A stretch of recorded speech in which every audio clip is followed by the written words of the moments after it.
people of the internet, I am King3000 and this is my updated Sally Acorn custom. Truth be told, the last time I updated this figure was in April of 2020.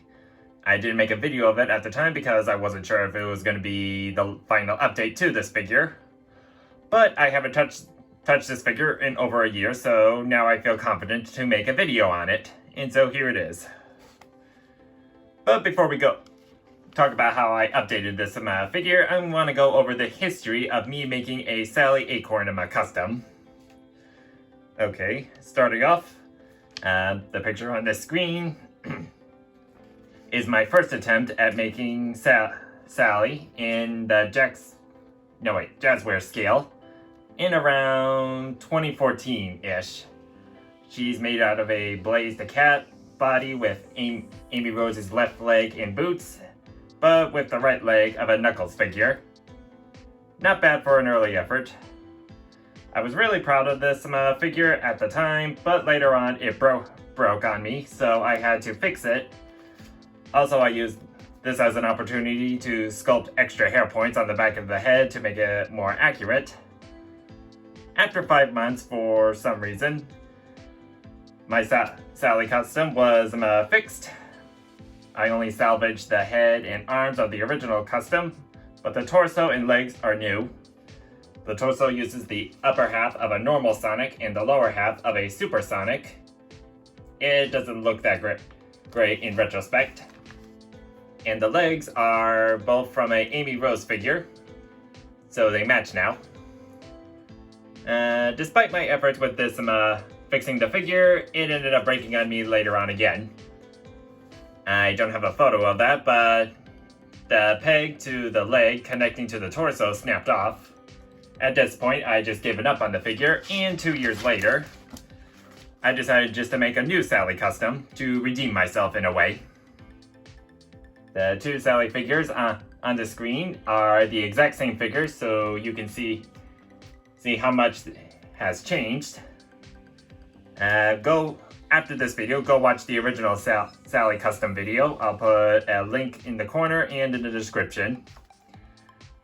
Basically, the base figure was a bunch of Equestria Girls minifigure parts put together and sculpted over to look like Sally. I had no other Sonic figures to scale with it, but I didn't care because I just wanted a good Sally custom in my collection. 3 years later, I decided to update the custom with a better paint job and a little bit of extra sanding to smooth out the sculpted parts. And now we come to the final updates to this custom, which lead to the masterpiece you see before you now. My main goal was to shorten the figure to scale with the Jakks-specific Sonic toys.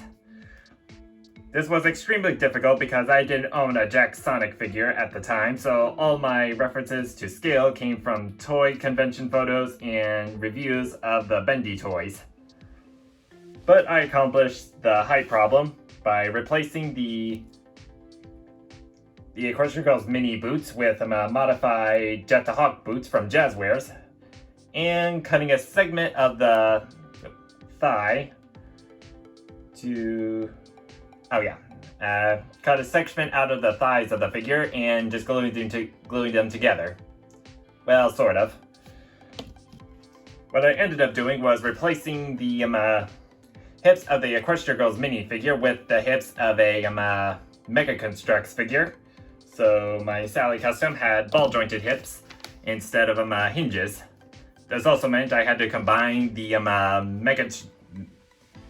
Mega Construx legs with the Equestria Girls mini legs, but the results in better articulation are well worth it.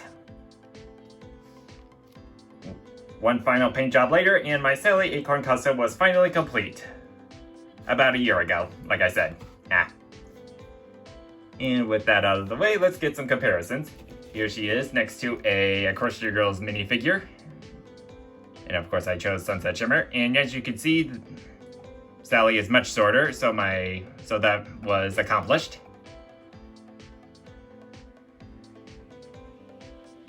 And now here she is next to Sonic.